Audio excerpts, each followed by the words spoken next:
नमस्कार, मैं दुर्गेश सूर्यवंशी स्वागत करता हूं आपका सिटी 24 उज्जैन में। आइए नजर डालते हैं आज के प्रमुख समाचार पर। संभाग के सबसे बड़े सरकारी अस्पताल उज्जैन के जिला चिकित्सालय में बिजली गुल होने से मोबाइल टॉर्च के सहारे उपचार किया गया।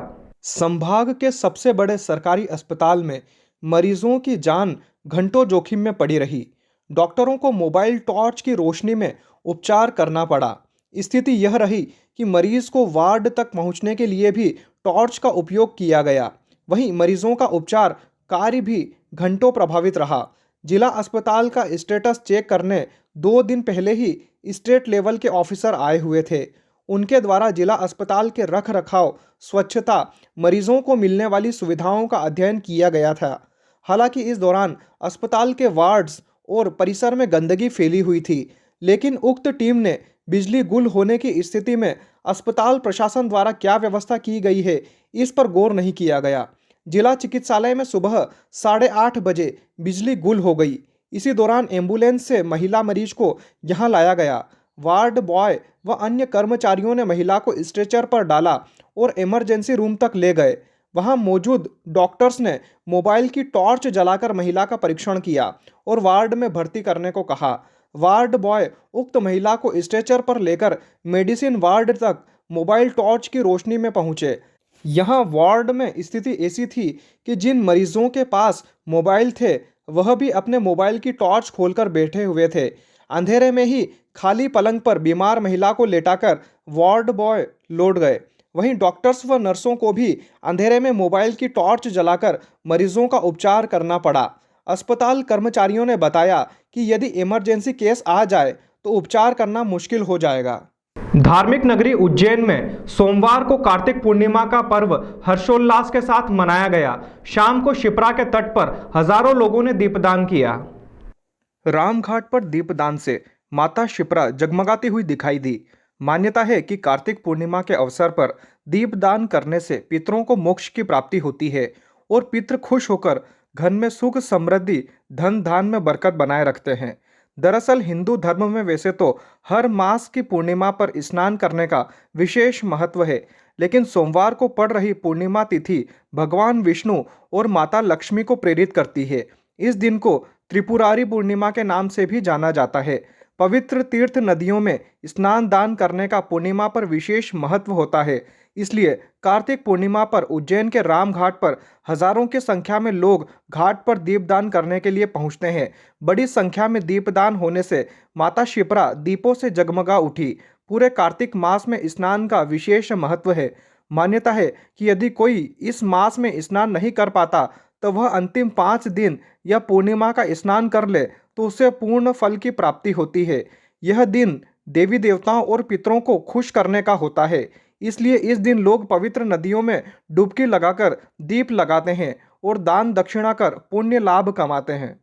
कार्तिक मास का पूरे महीने भर का विधान बताया गया है। इस महीने भर के विधान में राधा दामोदर देवता की पूजन होती है। भगवान शिव और विष्णु का पूरा महीना माना गया है। इसके अंतर्गत जो है जो भी माता बहन जो है प्रातःकालीन ब्रह्म मुहूर्त में सूर्योदय होने के पहले शिप्रा नदी पे स्नान दान इत्यादि करती है। लेकिन किसी कारणवश वो अगर शिप्रा तट पे आके कार्तिक का स्नान पूजन नहीं कर पाती है तो आज पूर्णिमा का कार्तिक मास की जो पुण्यता का दिन है, तो आज के दिन दिव्य जो है पितरों के लिए, धन की प्राप्ति के लिए, रोग के लिए और समस्त कष्ट पीड़ाओं के ग्रहों की दोष के निवारण के लिए माना गया है। जो धनतेरस से भाई दूज के रूप में माना जाता है, जो 5 दिन तक दीपदान किया जाता है। उसी के बाद कार्तिक मास की पूर्णिमा के 5 दिन पहले एकादशी से 5 दिन तक कार्तिक मास का स्नान किया जाता है, जिसके अंतर्गत जो भी महीने भर का पुण्य होता है इस 5 दिन के अंतराल में पुण्य रूप में प्राप्त करता है। दीपदान करने से वंश की वृद्धि, कुल की रक्षा और दीपदान का जो ज्योत होता है उसका पुण्य यमलोक के मार्ग में पितरों को प्राप्त होता है, जिससे पितरों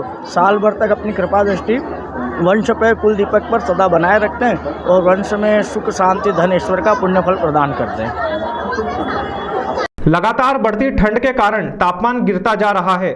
मंगलवार सुबह कोहरा छाने से उज्जैन में जनजीवन प्रभावित दिखाई दिया। उत्तर पश्चिमी हवाओं के कारण पिछले 3 दिनों से शहर का तापमान लगातार गिर रहा है। 3 दिनों में न्यूनतम तापमान 14.7 डिग्री से गिरकर आज सुबह 10 डिग्री सेल्सियस रह गया। इन 3 दिनों में तापमान में 9.7 डिग्री की गिरावट दर्ज की गई है। अधिकतम तापमान भी कम रहने से दिन रात लोग जमा देने वाली सर्दी महसूस कर रहे हैं। उल्लेखनीय है कि बीते हफ्ते के 7 दिन से मौसम ने बदलना शुरू किया था। दक्षिण पश्चिम नम हवाएं चलना बंद हो गई थी और इसी दिन से उत्तर पूर्व की सर्द हवाओं का बहना शुरू हो गया था। इसकी चपेट में पिछले 4 दिनों में पूरा मध्य प्रदेश आया हुआ है। मालवांचल में उत्तरी सर्द हवाएं ज्यादा तापमान गिरा रही है।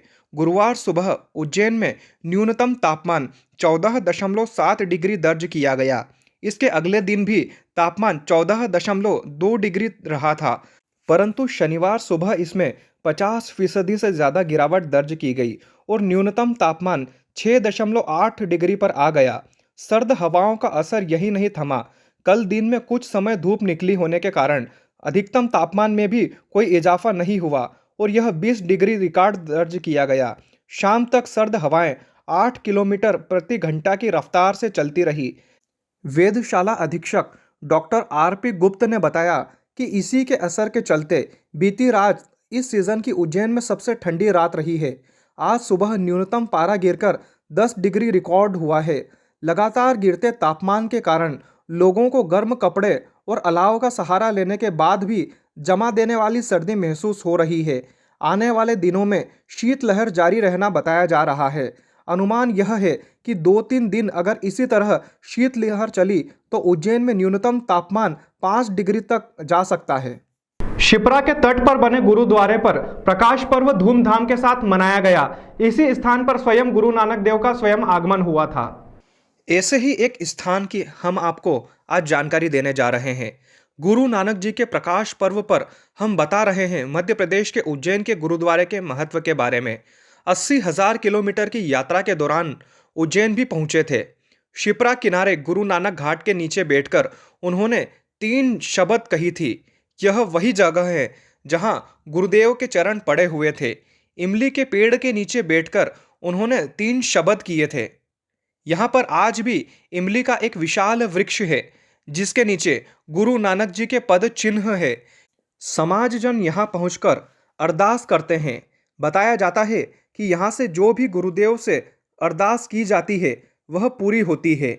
भूरी वाले कार सेवा ने इस स्थान पर 7वां गुरुद्वारा निर्मित किया है। यह निर्माण शिरोमणि गुरुद्वारा प्रबंध समिति के द्वारा करवाया गया है। गुरु नानक का जन्म 1469 में कार्तिक पूर्णिमा को पंजाब के ननकाना पाकिस्तान में हुआ था। विश्व कल्याण के लिए उन्होंने पूरी दुनिया में लगभग 80,000 किलोमीटर की यात्रा कर धर्म का संदेश दिया था। भ्रमण के दौरान उन्होंने ग्वालियर से मध्य प्रदेश में प्रवेश किया था। उज्जैन सिख समाज के जत्थेदार सुरेंद्र अरोड़ा ने बताया कि गुरुद्वारा करीब 6 बीघा क्षेत्र में निर्मित है। इसमें कई देशों के रहने वाले सिखों का लगाव है।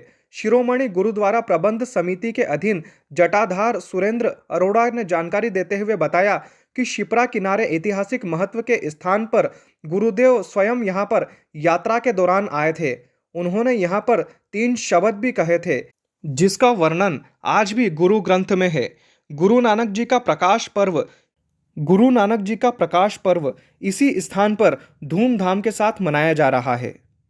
गुरु नानक देव जी का 554वां प्रकाश पर्व उज्जैन की साध संगत बहुत धूमधाम के साथ मना रही है।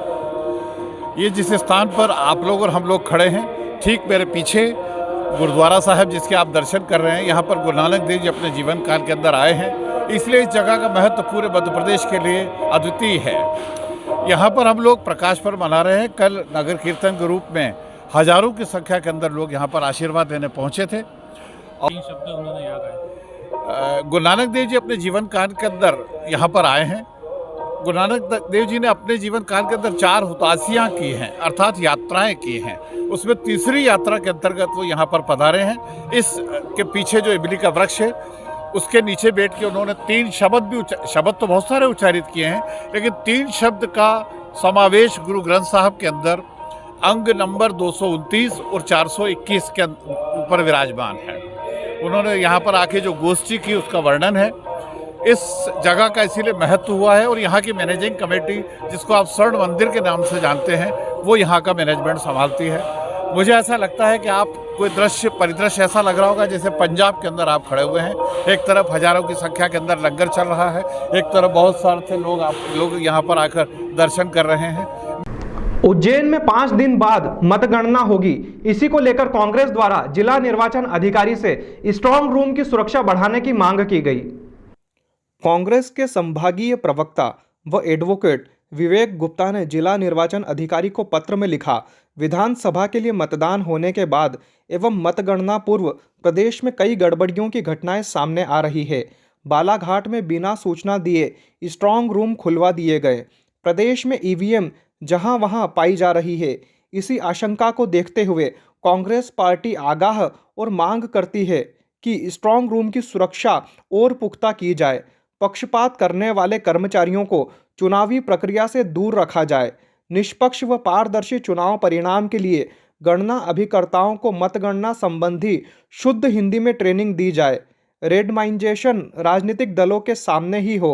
सभी रिटर्निंग ऑफिसर को मतगणना के दौरान गंभीरता से आपत्तियों का निराकरण संतोषप्रद तरीके से करने के निर्देश प्रदान किए जाए। स्पष्ट व कड़े निर्देश दिए जाए कि चुनाव में प्रक्रियारत कर्मचारी अधिकारी बिना दबाव में काम करें। कलेक्टर कुमार पुरुषोत्तम ने बताया कि ईवीएम की सुरक्षा कड़ी की गई है। 24 घंटे आर्म्स गार्ड लगे हुए हैं। राजनीतिक दलों के प्रतिनिधि भी इंजीनियरिंग कॉलेज में निगरानी रख रहे हैं। आयोग के जो नियम है उसके हिसाब से हम पूरे प्रोटोकॉल का पालन कर रहे हैं। आयोग के निर्देश है कि अगर कोई राजनीतिक दल चाहे तो अपने लोगों को वहाँ बिठा सकता है, वो हमने अलाउ किया है। उसके अतिरिक्त अभी वहाँ पे आपने देखा होगा पैरामिलिट्री फोर्स भीतर लगा है। बाहर की तरफ एसएएफ के आर्म्ड गार्ड हैं और ये सतत 24 घंटे निगरानी है। 24 घंटे हमारा वहाँ कंट्रोल रूम है। 8-8 घंटे के लिए अधिकारियों की ड्यूटी लगाई गई है। 24 घंटे कोई ना कोई जिम्मेदार अधिकारी वहाँ रहेगा। आयोग के ये भी निर्देश है कि मुझे प्रतिदिन भ्रमण करना है, जाकर वहाँ देखना है। मैं प्रतिदिन जा रहा हूँ और उसकी रिपोर्ट भेज रहा हूँ। स्ट्रांग रूम की जो सुरक्षा व्यवस्था है वो बहुत ही अचूक है और उसमें शंका कुशंका का कोई कारण नहीं है। अगर कोई एक आपत्ति थी कि वहाँ पे चूँकि नीचे प्रिंसिपल का कमरा है, एग्ज़ाम हो रहा है और प्रिंसिपल के कमरे में आमतौर पे वाईफाई तो होती है, यद्यपि उसका कोई लॉजिक नहीं है, लेकिन पारदर्शिता और विश्वसनीयता के लिए वो वाईफाई बंद कर दिया गया है। फिलहाल वक्त हो गया है एक ब्रेक का, मिलते हैं ब्रेक के बाद। जय श्री महाकाल। आप सभी शहरवासियों को माहेश्वरी नमकीन की ओर से दीपावली की हार्दिक हार्दिक शुभकामना। इस बार दीपावली मनाइए उज्जैन के प्रसिद्ध माहेश्वरी के नमकीन एवं मिठाइयों के साथ। माहेश्वरी के नमकीन एवं मिठाइयाँ, स्वाद ऐसा जो सबके मन भाए, शुद्धता एवं स्वाद का अद्भुत संगम। माहेश्वरी के नमकीन एवं मिठाइयाँ eat right approve RO water से निर्मित शुद्ध एवं कम फैट में बना हुआ नमकीन, लेबोरेटरी टेस्ट क्वालिटी। और हाँ, माहेश्वरी नमकीन पर एक बार तेल के इस्तेमाल के बाद दोबारा जले हुए तेल का इस्तेमाल नहीं होता। नमकीन में 120 तरह की वैरायटियों का अद्भुत संगम। स्वाद ऐसा जो सबकी जुबान पर चढ़ जाए। माहेश्वरी के नमकीन एवं मिठाइयाँ होटल साईं पैलेस के पास, महाकाल वाणिज्य के सामने, नानाखेड़ा, उज्जैन। माहेश्वरी नमकीन की एक और ब्रांच अमर सिंह मार्ग, फ्रीगंज, उज्जैन। माहेश्वरी नमकीन आपसे निवेदन करता है कि राष्ट्रहित में मतदान अवश्य करें। मतदान आपका अधिकार है।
ब्रेक के बाद पुनः आपका स्वागत है। चलिए बढ़ते हैं अगले समाचार की ओर।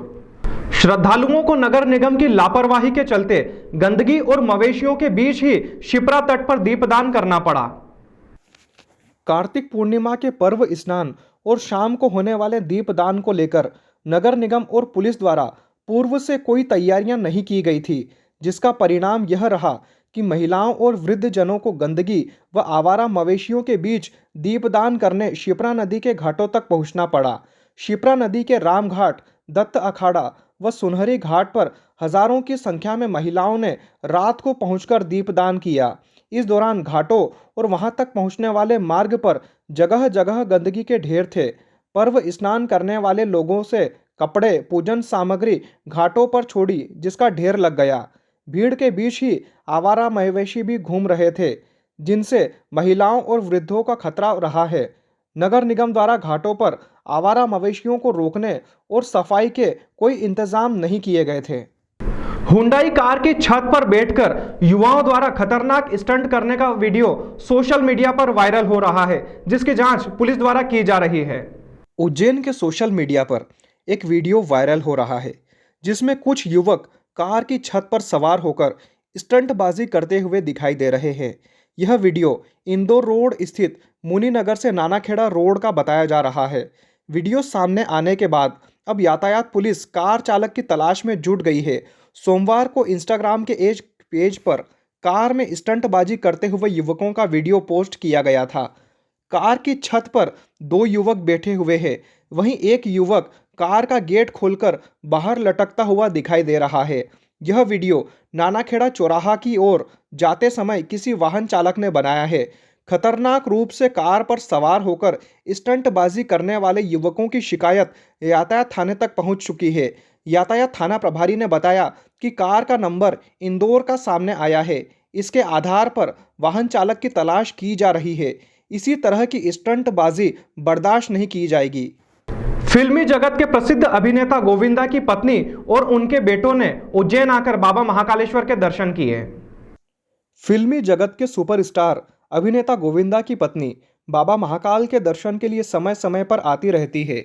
इसके पहले जब भी दर्शन के लिए आई थी तो उन्होंने गर्भगृह से दर्शन किए थे और अपना पर्स व नेकबैंड गर्भगृह में ले जाने के बाद चर्चा का विषय भी बना था। इसी को ध्यान में रखते हुए आज उन्होंने चांदी द्वार से ही बाबा महाकाल का पूजन अभिषेक किया। हालांकि आचार संहिता के चलते गर्भगृह में श्रद्धालुओं का पूरी तरह से प्रवेश बंद है। मंदिर के पुजारी रमन त्रिवेदी के द्वारा उनका पूजन संपन्न करवाया गया। आपको बता दें कि गोविंदा महाकाल के भक्त हैं और समय समय पर बाबा महाकाल के दर्शन के लिए परिवार सहित आते रहते हैं। आज गोविंदा तो नहीं आए, लेकिन उनकी पत्नी और बेटे बाबा महाकाल के दर्शन के लिए यहां पहुंचे और बाबा महाकाल से कामना की। जमीन बंटवारे की बात को लेकर हुए विवाद और पुलिस द्वारा कार्यवाही नहीं करने से हताश युवक ने जहर खा लिया। उपचार के दौरान उसकी मौत हो गई। झारडा थाना क्षेत्र के ग्राम सुमरा खेड़ी में पारिवारिक जमीन विवाद के चलते पुलिस द्वारा कार्यवाही नहीं करने से परेशान युवक ने अपने ही खेत पर जहरीला पदार्थ खा लिया, जिसे उपचार के लिए नजदीक के शासकीय अस्पताल ले जाया गया, लेकिन हालात बिगड़ने पर उसे उज्जैन रेफर कर दिया गया। उज्जैन में उपचार के दौरान युवक की मौत हो गई। मामले में चौकी पुलिस ने शव का पोस्टमार्टम कराकर परिजनों को सौंपा है। वहीं जांच के लिए संबंधित थाने को सूचित किया गया है। सर एक्चुअली में हुआ ऐसा था, मेरे पापा जी के जो पापा थे उनकी ज़मीन थी तारोट में, वो भी उनने मेरे बड़े पापा के लड़के ने और इनने बेच दी थी। पापा को पता ही नहीं था कि उनकी ज़मीन बेच दी है, 3 साल पहले ही बेच दी थी। अभी जो एक दादाजी के नाम की जो भी ज़मीन थी 4 भाइयों के नाम पे, तो एक बीच में पापा के नाम की ज़मीन खाली पड़ी हुई थी। अब उसको लेके पापा बोल रहे थे कि क्या करें इसको, अपन बनाए, तो पापा ने बोला कि बेच देते। तो उनने बेचने की कोशिश की, तो उन्होंने बोला परिवार वालों ने कि बेचो मत, आप ही बनाओ, हम दूसरे को नहीं आने थे। तो फिर पापा ने और इनने कल ही वहाँ पे एक झोपड़ी बनाई थी उस दादाजी की ज़मीन में, तो उनने कल ही ईंटें डलवा दी उसके ऊपर और तुड़वा दी वो, और थाने में 2-3 बार रिपोर्ट भी करवा दी है, पर किसी ने कोई नहीं सुनाई। बोले आएंगे। अभी वो इसका कागज़ भी पड़ा है थाने का मेरे पास पहले का, और उनको बोला भी था, तो गाँव अभी कल चौकीदार को भी बुलाया था। तो क्या उनने बोला भी था कि अगर मेरा केस नहीं होगा, थाने में जाके कल भी बोला था कि अगर मेरा ये जो निपटारा नहीं करोगे तो मैं सुसाइड कर लूँगा इन सब के माथे। और उनने कल कुछ कागज़ लेके भी गए थे, सुनाए कि बाज़ार से 2 कागज़ लेके भी गए थे, कुछ लेटर वगैरह भी लिखा होगा उनने किसी कारणवश। अब वो कहाँ पड़ा है ये हमें भी पता नहीं है, क्योंकि मैं यहीं रहता हूँ।